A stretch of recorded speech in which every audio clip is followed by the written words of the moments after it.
Oke, insan mesra. Baik. Ya, Baik. seperti yang telah kita janjikan, Ya, hari ini kita akan mendengarkan penjelasan dari Kepala Dinas Pendidikan, klarifikasi terkait banyaknya hal yang dipertanyakan oleh masyarakat. Iya. Baik, kita langsung saja silakan Pak Ambologo, barangkali bisa Baik, langsung ke. terima kasih. Ya. Beberapa waktu yang lalu kami memang merekam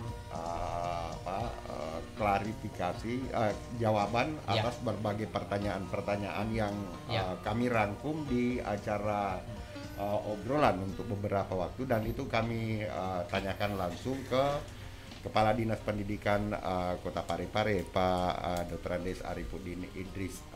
Tentunya kita ada beberapa pertanyaan yang memang muncul seperti ini.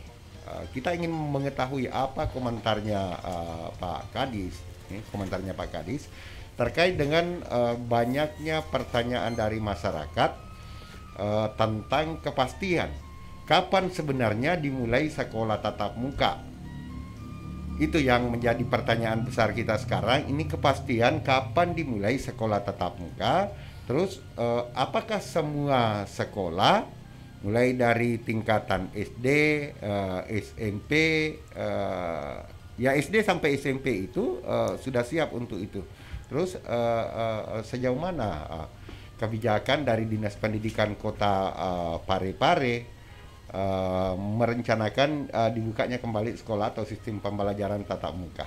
Ini klarifikasi jawaban daripada Kepala Dinas Pendidikan Kota Parepare, Pak Arifuddin Idris.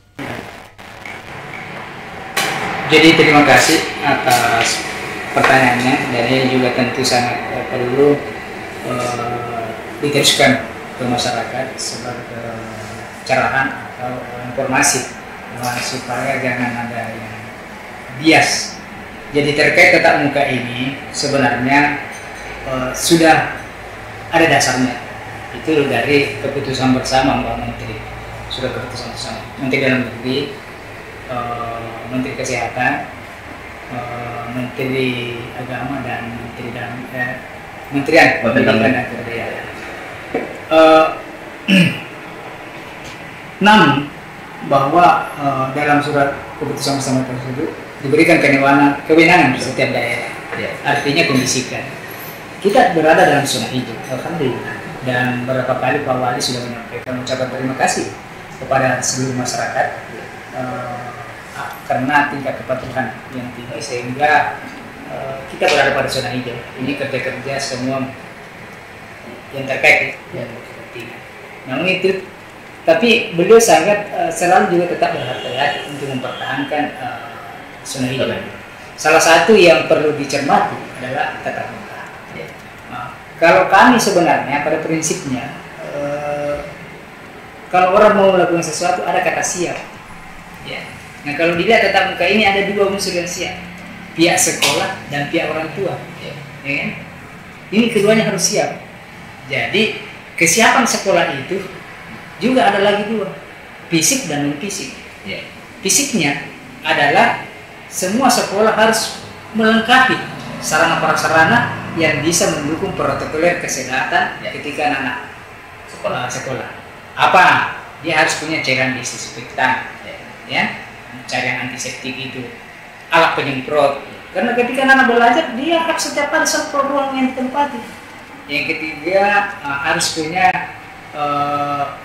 air yang mengalir di depan kelas. Ini sementara beberapa sekolah sudah melakukan proses penyediaan itu, karena anak harus cuci tangan. Lebih banyak mencuci tangan dengan lengkap dengan sabunnya. Kemudian dia harus menyiapkan hand sanitizer. Kemudian dia harus siapkan termoscan. Termoscan alat pengukur suhu tubuh. Yang rasionya harus sama dengan jumlah siswa, artinya berimbang. Yang sampai SMP 1 yang 900, walaupun nanti sistem SIP 4,5 saja 450, baru 5 sih. Tapi kerumunan juga satu begitu sampai 100 orang yang menunggu antri, itu terjadi kerumunan. Ini kan yang perlu dicermati. Kemudian sarana lain dia harus pakai masker. Namanya anak-anak bisa saja baru sampai sudah putus maskernya, robek, itu harus segera. Jangan nanti baru setengah mati cari dan sebagainya, semua harus siap. Sekolah secara fisik harus siap. Kemudian secara non-fisik sekolah sudah harus ada SOP standar. Artinya SOP tekanan kota, walaupun nanti ada tambahan tergantung spesifikasi sekolah. Seperti apa anak-anak masuk setengah dari jumlah yang seharusnya. Ya. Kemudian diatur jarak bangku, tidak ada keluar main supaya tidak ada interaksi. Kemudian kantin tidak ada. Jadi anak-anak mungkin jam masuknya tidak pagi-pagi, jam 8. Pelajaran tidak terlalu lama, palingan 3 jam. Jadi jam 11 sudah pulang, jam 8 masuk. Anak-anak diharapkan sudah makan dan yang membawa makanan untuk dirinya sendiri. Semua itu harus diatur. Baik, ini menarik dan apa yang tadi disampaikan oleh Pak Kadis, bagaimana kesiapan sekolah itu. Nah, ini yang sekarang menjadi pertanyaan besar juga. Sebenarnya apa yang menjadi masalah atau kendala apa yang dihadapi sehingga sekolah tatap muka, kita ingat tahun 2020 kemarin dijanjikan akan buka, terus ditunda dan akhirnya ditunda lagi. Nah, ini yang menjadi pertanyaan kita. Ini selalu saja menjadi wacana-wacana, namun lagi-lagi ujungnya ya ditunda. Apa sebenarnya kekhawatiran dari Dinas Pendidikan Kota Parepare sehingga ditunda dan ditunda lagi, Pak Kadis? Yang menjadi persoalan dalam pelaksanaan SOP nanti adalah bagaimana mengatur kedatangan anak-anak. Mungkin kalau di SD yang jumlah siswanya 100-an kan 50 yang datang, tapi coba SMP yang katakanlah SMP 1, kalau 450 sipnya karena 900 jumlah siswanya, ya kan 450 ini bukan kayak jumlah yang sedikit. Dia datang. Nah, ini kan juga harus diatur. Pulangnya juga harus diatur. Nah, ini kesiapan seperti ini harus. Bukan sekedar semangat, kami hargai semangat. Karena sebenarnya guru itu lebih senang mau tatap muka. Karena konsep pelayanan pendidikan ini semakin ribet ketika ada kondisi daring di mana sarana pendukung terhadap anak ini kurang. Ya kan? Termasuk nanti kesiapan orang tua. Itu kan sehingga ada guru melayani siang, malam juga melayani pembelajaran. Ya kan?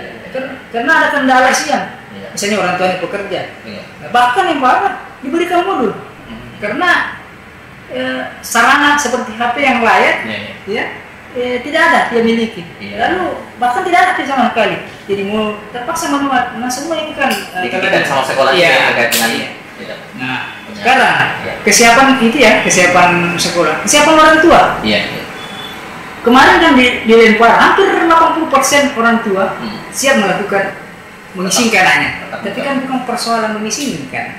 Bagaimana tanggung jawab orang tua? Pertama, bagaimana dia mengontrol anaknya sampai di sekolah, Dan yang paling penting adalah bagaimana mengontrol anaknya ketika pulang sekolah, apa tidak singgah di tempat lain, meyakinkan bahwa tidak terkontaminasi.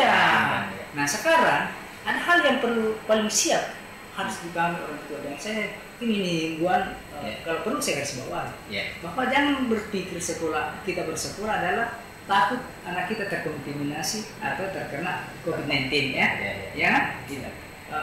Fakta membuktikan bahwa anak-anak kuat imunnya. Faktanya kemarin yang itu hanya berapa persen? 0,9%. Apa artinya? Anak-anak kemungkinan bagus imunnya sehingga seumur bertubuh cepat imun terbentuk. Nah, tapi kan bukan di situ. Katakanlah anak saudara datang ke sekolah, lalu tertular oleh temannya, karena walaupun bagaimanapun juga risiko itu ada kan. Lalu pulang ke rumah, mestinya kan dia harus buka baju.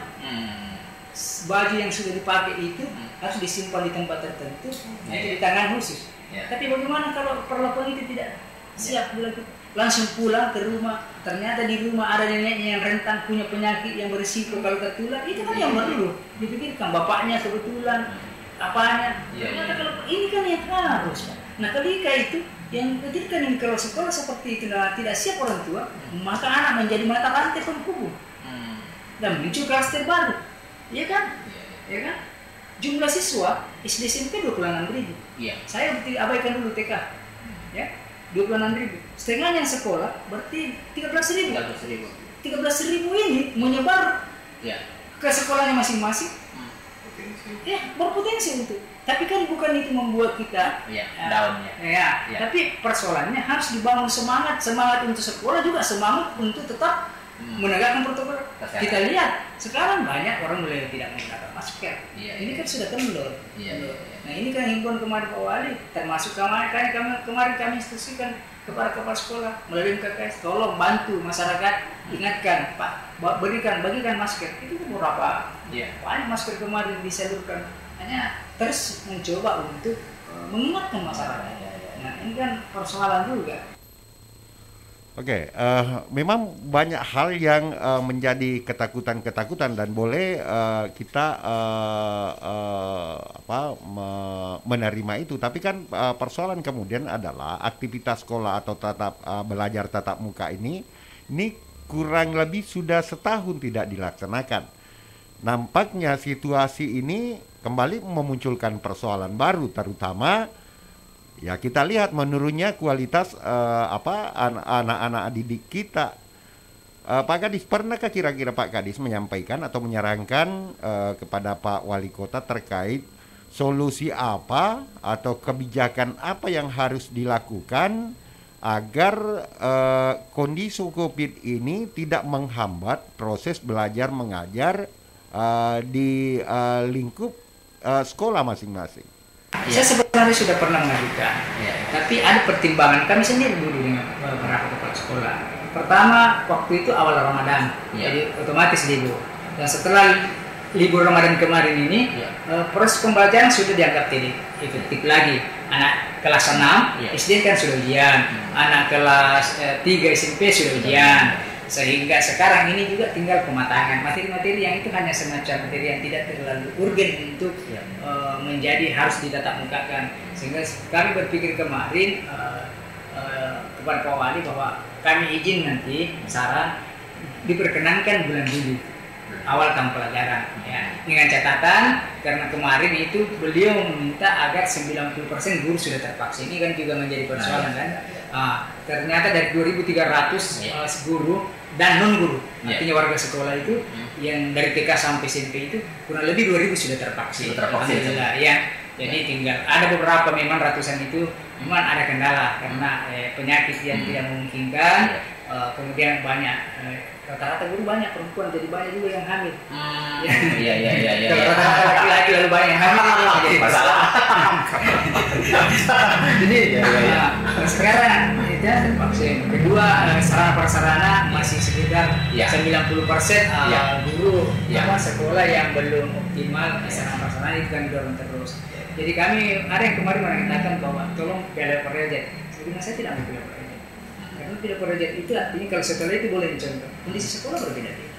Jadi kalau siap sekolah, siap orang tuanya, maka nanti itu ada pernyataan kami lempar kembali bahwa bukan saja mengizinkan anak, siap bertanggung jawab terhadap protokoler kesehatan anaknya selama pra tatap muka dan pasca tatap muka. Artinya sebelum berangkat itu harus diberi awal. Kalau sanggup memang memungkinkan antar anaknya, jangan menggunakan alat angkutan umum misalnya, ya kan?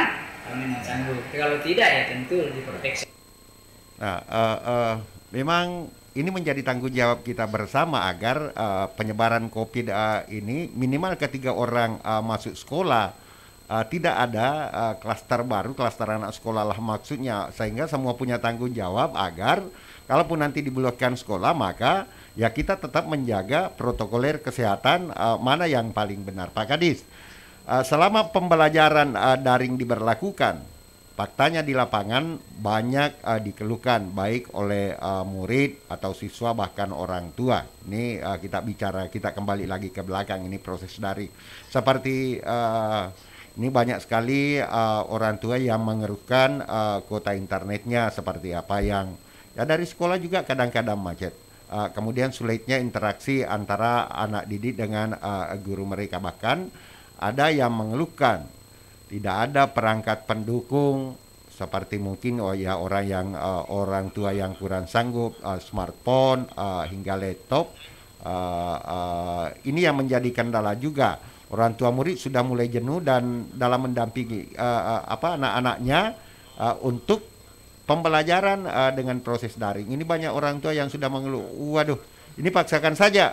Bagaimana kami capek menjadi guru bagi anak-anak sebenarnya, karena memang profesi guru ini agak sulit untuk kita lalui bersama. Ini bagaimana ini Pak Kadis? Nah, terkait karena masih adanya pembelajaran daring, saya berharap bangun komunikasi dengan pihak sekolah, terutama guru yang bersangkutan. Kenapa? Yang sering terjadi karena tugas tidak masuk. Semua tugas pasti masuk dengan catatan ada komunikasi. Contoh, anak saudara dikasih tugas hari ini, disuruh kumpul jam 12. Ternyata Anda berhalangan. Bukan berarti Anda harus diam. Ya kan? Beritahu bahwa nanti malam. Kan stop, nggak ada masalah. Faktor kuota dan lain-lain. Iya.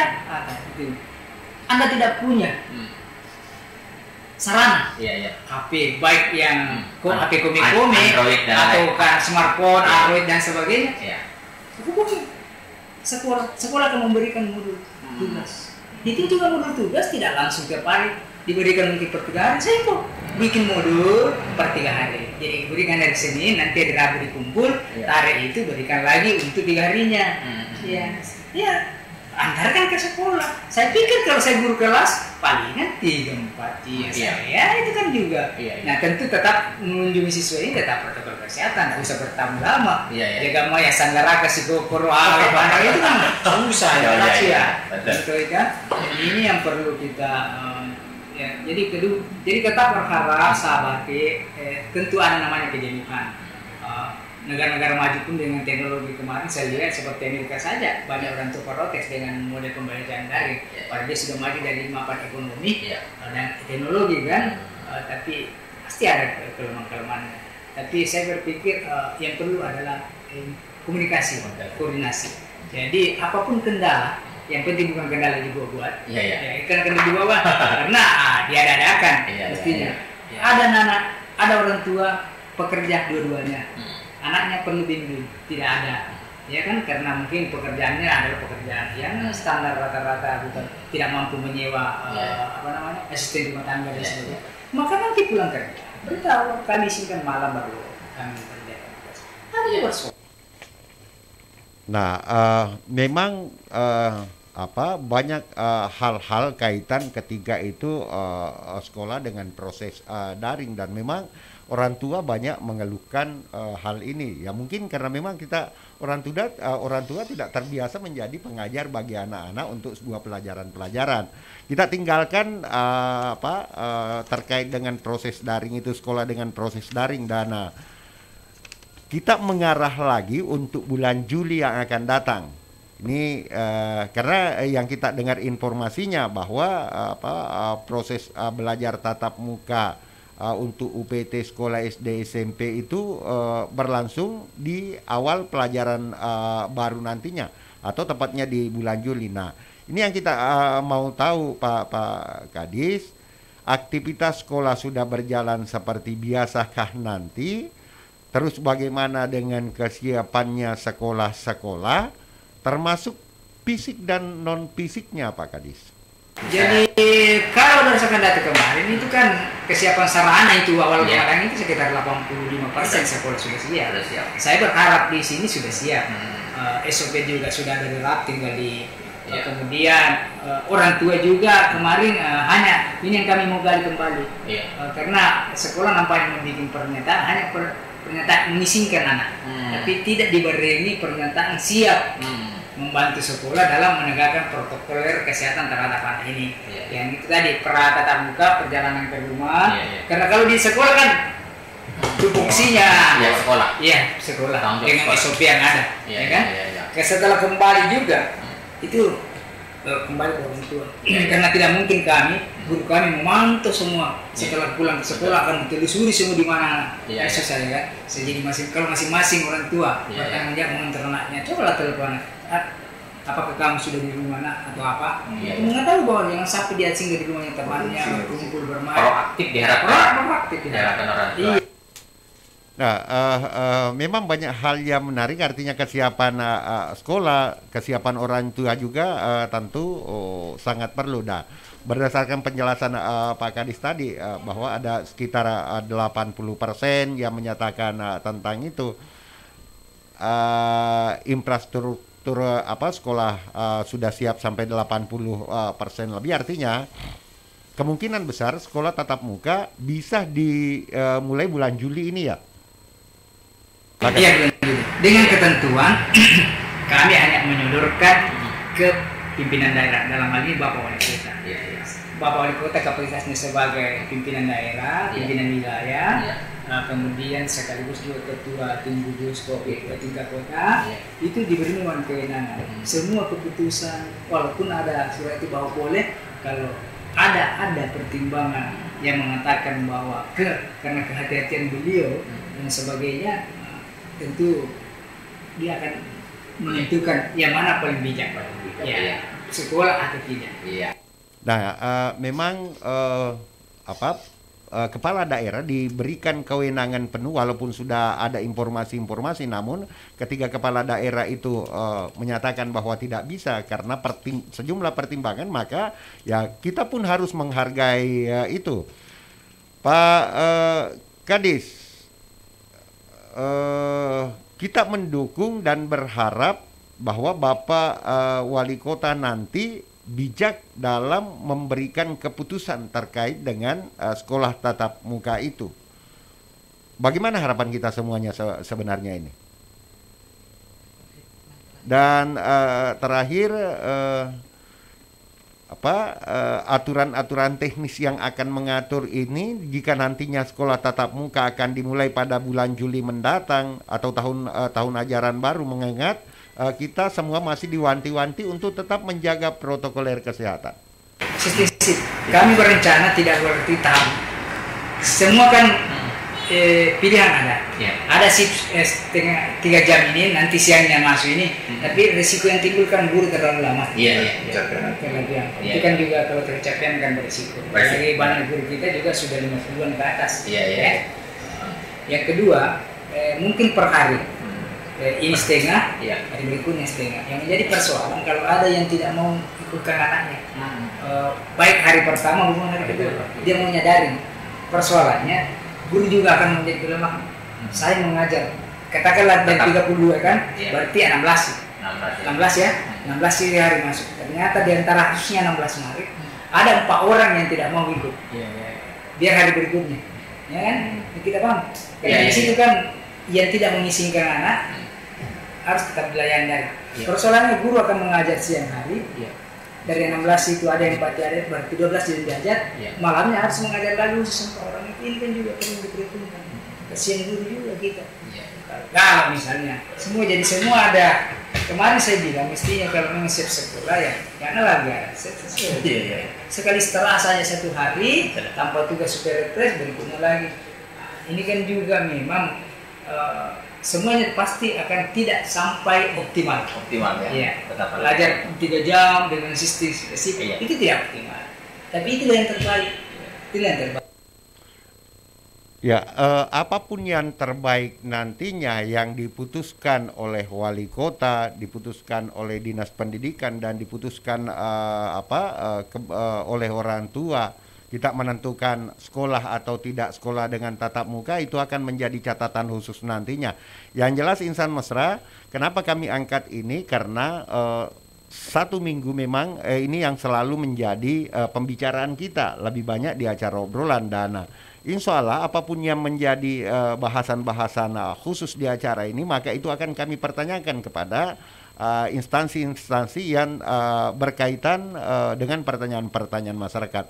Kami berterima kasih tentu kepada Kepala Dinas Pendidikan Kota Parepare Pak Ripudin Idris sudah menjawab, mengklarifikasi hal-hal yang menjadi pertanyaan-pertanyaan, bukan pertanyaan kami saja tapi pertanyaan masyarakat yang akhirnya kami cover untuk itu dan kami tanyakan kepada Kepala Dinas Pendidikan Kota Parepare. Sabtu depan, Sabtu yang akan datang insya Allah kita akan bersama dengan hal lain. Kita sudah mencatat keluhan-keluhan masyarakat. Itu yang kami follow up. Ternyata yang menarik ini adalah kaitan dengan PDAM. Nanti teman-teman kami akan bertanya kepada Direktur PDAM. Saya cukupkan obrolan khusus spesial obrolan kita bersama hari ini. Pertanyaan Ambo Logo dijawab. Oke.